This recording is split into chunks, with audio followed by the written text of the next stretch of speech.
하나님 말씀 마가복음 2장 1절에서 12절 말씀입니다. 수일 후에 예수께서 다시 가버나움에 들어가시니 집에 계시다는 소문이 들린지라 많은 사람이 모여서 문 앞까지도 들어설 자리가 없게 되었는데 예수께서 그들에게 도를 말씀하시더니 사람들이 한 중풍병자를 네 사람에게 메워 가지고 예수께로 올세 무리를 때문에 예수께 데려갈 수 없으므로 그 계신 곳에 지붕을 뜯어 구멍을 내고 중풍병자의 누운 상을 달아 내리니 예수께서 그들의 믿음을 보시고 중풍병자에게 이르시되 작은 자야 내 죄 사함을 받았느니라 하시니 어떤 서기관들이 거기 앉아서 마음에 생각하기를 이 사람이 어찌 이렇게 말하는가 신성모독이로다 오직 하나님 한 분 외에는 누가 능히 죄를 사하겠느냐. 그들이 속으로 이렇게 의논하는 줄을 예수께서 곧 중심에 아시고 이르시되 어찌하여 이것을 마음에 생각하느냐. 중풍병자에게 내 죄 사함을 받았느니라 하는 말과 일어나 내 상을 가지고 걸어가라 하는 말 중에서 어느 것이 쉽겠느냐. 그러나 인자가 땅에서 죄를 사하는 권세가 있는 줄을 너희로 알게 하려 하노라 하시고 중풍병자에게 말씀하시되 내가 내게 이르노니 일어나 내 상을 가지고 집으로 가라 하시니 그가 일어나 곧 상을 가지고 모든 사람 앞에서 나가거늘 그들이 다 놀라 하나님께 영광을 돌리며 이르되 우리가 이런 일을 도무지 보지 못하였다 하더라. 아멘. 사람들은 건강하게 살기를 원합니다. 그래서 신앙생활을 시작하는 여러 동기가 있지만 아파서 예수를 믿게 되는 경우가 참 많죠. 인간의 한계 속에서 절대적 신의 존재가 필요하게 되고 그래서 그 절대적 신으로서 예수를 믿게 되는 그런 경우들입니다. 그러나 참 신이시고 참 주이신 하나님 아버지께서 이 땅에 우리의 필요를 따라 일하시고 역사하시는 분이 아니라 그분이 창조주로서 주권자로서 그리고 전능하신 하나님으로서 참된 영광을 받으시기에 합당하신 분으로 우리가 경외하고 섬기는 것이 마땅한 바 믿음의 태도로 우리가 살아가는 것이 바른 신앙의 태도인 줄 믿습니다. 우리의 필요가 우리가 원함이 어떤 신앙의 동기였다면 이제는 그것을 벗어나 오직 하나님의 그 은혜를 힘입어 믿음으로 살아가는 삶으로 한 걸음 더 나아가는 성도들이 되시기를 주님의 이름으로 부탁합니다. 예수님께서 기적을 행하시고 능력을 행하시고 귀신을 쫓아내시고 여러 일들을 이루셨다는 소문을 듣고 많은 사람들이 몰려오는 가운데 가버나움에 들어오셨다는 소문을 듣고 사람들이 그 집으로 몰려들었다고 얘기합니다. 그런데 예수님께서 그 사람들 틈에서 하신 말씀이 무엇입니까? 다름 아니라 하나님 나라의 도를 소개하고 있었다는 거죠. 복음을 말씀하셨다는 겁니다. 성경을 풀어 예수 그리스도의 복음의 비밀을 알리셨던 것입니다. 그래서 우리가 무엇보다 중요한 것은 내 필요와 내 원함을 채우는 것보다 하나님이 무엇을 원하시는지를 듣는 귀가 필요한 것입니다. 주님의 발 아래에 앉아서 말씀을 받았던 마리아처럼 우리도 항상 하나님 앞에 나올 때에 말씀을 사모하고 기다리고 그 말씀 가운데 우리에게 주시는 깨닫는 은혜가 여러분 안에 가득 채워지시기를 주의 이름으로 부탁합니다. 그래서 항상 우리는 말씀을 가까이 하는 사람이 되어야 하는 것이죠. 그래서 주님은 먼저 하나님 말씀을 듣게 하셨습니다. 진리를 알지니 진리가 너희를 자유케 하리라.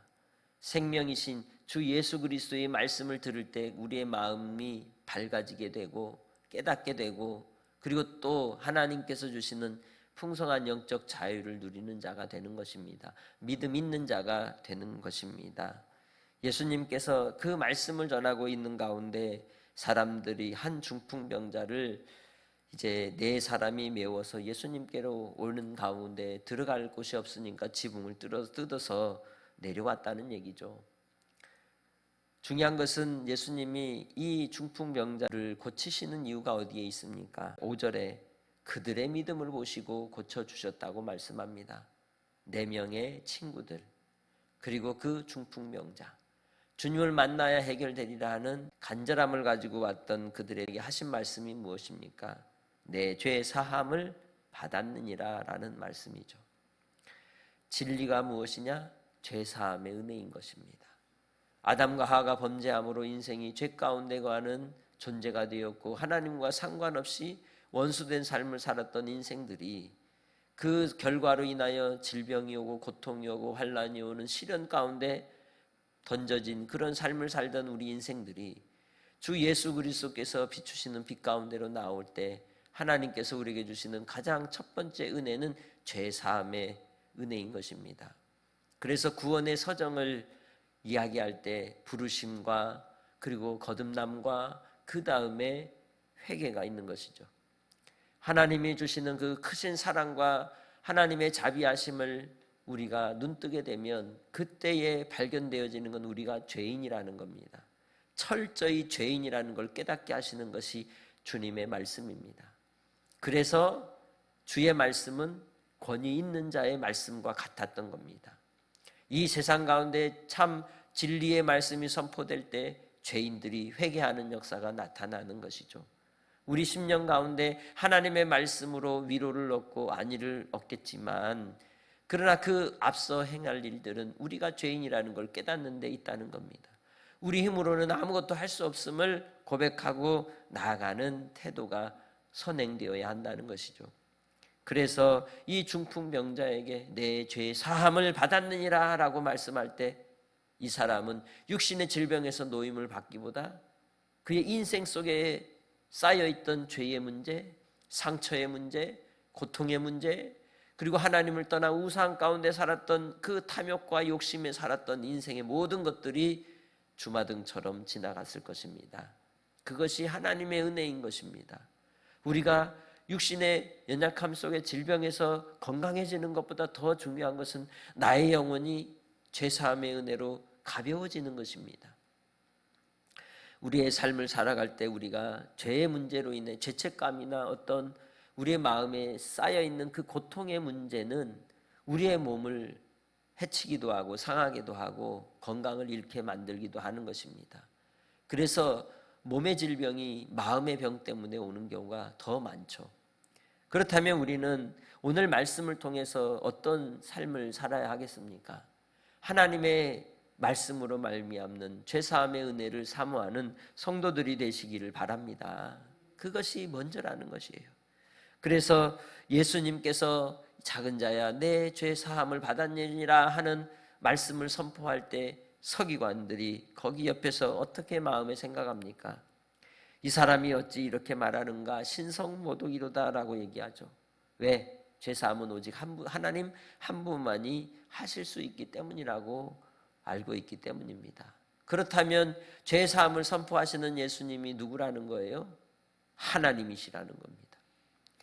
하나님께서 그의 아들 예수 그리스도를 이 땅에 보내어 우리를 위하여 행하시는 그 크신 은혜와 사랑이 매었던 우리의 흉악한 결박을 풀어내시고 우리가 종되었던 자리에서 이제는 하나님의 자녀의 자리로 옮겨주셔서 우리의 신분을 고치실 뿐만 아니라 이제는 주님 예수 안에서 하나님의 나라와 하나님의 의를 위해 사는 자로 우리의 삶의 가치를 변화시키신 줄 믿습니다. 내가 어떤 사람이냐? 하나님의 사랑을 입은 자로서 하나님의 죄사함의 은혜를 입은 자로서 이 땅에서 이제 하나님의 자녀로 살아가는 자임을 잊지 않기를 주의 이름으로 부탁합니다. 구경꾼의 삶이 아니라 이제는 하나님의 부르심의 그 은혜를 따라서 하나님의 영광을 위해 살아가는 삶으로 나 자신을 드릴 때 하나님께서 우리를 위하여 이루시는 놀라운 하나님의 뜻이 여러분의 삶에 펼쳐질 줄 믿습니다. 8절 말씀에 예수님께서 서기관들이 속으로 의논하는 것을 보시고는 어찌하여 이것을 마음에 생각하느냐 하시면서 9절에 뭐라고 얘기합니까? 중풍병자에게 내 죄사함을 받았느니라 하는 말과 일어나 내 상을 가지고 걸어가나 하는 말 중에서 어느 것이 쉽겠느냐? 죄사함을 선언하는 것이 쉽겠습니까? 그렇지 않다는 거죠. 그러나 인자가 땅에서 죄를 사하는 권세가 있는 줄 알게 하시려고 선언하셨다는 겁니다. 질병에서 노임을 받고 인생의 여러 문제들이 해결받는 것보다 더 중요한 것은 우리의 영혼의 문제, 죄사함의 문제를 예수님이 해결해 주셨다는 것. 그것만큼 얼마나 더 크고 위대한 일이 있겠습니까? 그러기에 오늘도 주님 안에서 하나님께서 우리를 향하신 그 사랑의 은총과 은혜를 기억하고 감사하며 주 안에 살아가는 성도들이 되시기를 주님의 이름으로 축복합니다. 그래서 이 사람에게 일어나 내 상을 가지고 집으로 가라 하십니다.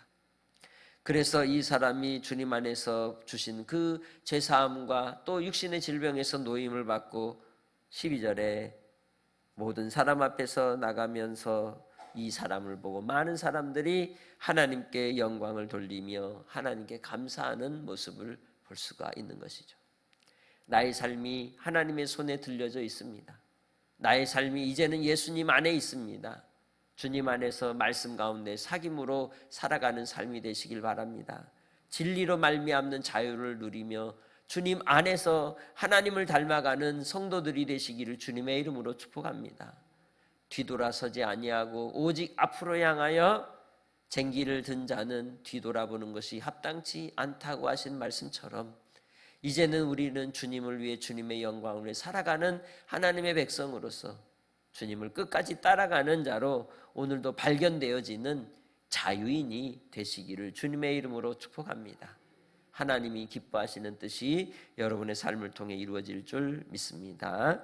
하나님 아버지 감사합니다. 오늘도 주님의 말씀으로 우리를 입히시고 인도하여 주셔서 생명의 길로 이끄시는 주님을 찬양합니다. 날마다의 삶이 주님을 닮아가기 원합니다. 주님을 경험하기 원합니다. 오늘도 아버지 하나님 우리의 육신의 질병이 또 우리의 영혼의 고통과 시련과 아픔과 환난의 문제들 속에서 시름하며 고통하며 살아가는 이들이 있다면 주님 친히 찾아가 주시고 만나 주시고 죄사함의 은혜와 은총을 선포하시는 주님의 십자가의 사랑을 알게 하여 주셔서 진리를 알면 알수록 주시는 그 마음의 평안과 풍요와 기쁨과 영광을 주님 허락하여 주옵소서. 사랑하는 하나님의 자녀들 오직 주님의 말씀 가운데 거하게 하여 주옵소서. 오늘도 아버지 하나님 우리 성도들이 어떤 곳에 있든지 무슨 일을 하든지 다 주의 영광을 위해 하게 하옵소서. 아버지 하나님만 높임을 받으시옵소서. 예수님의 이름으로 기도합니다. 아멘.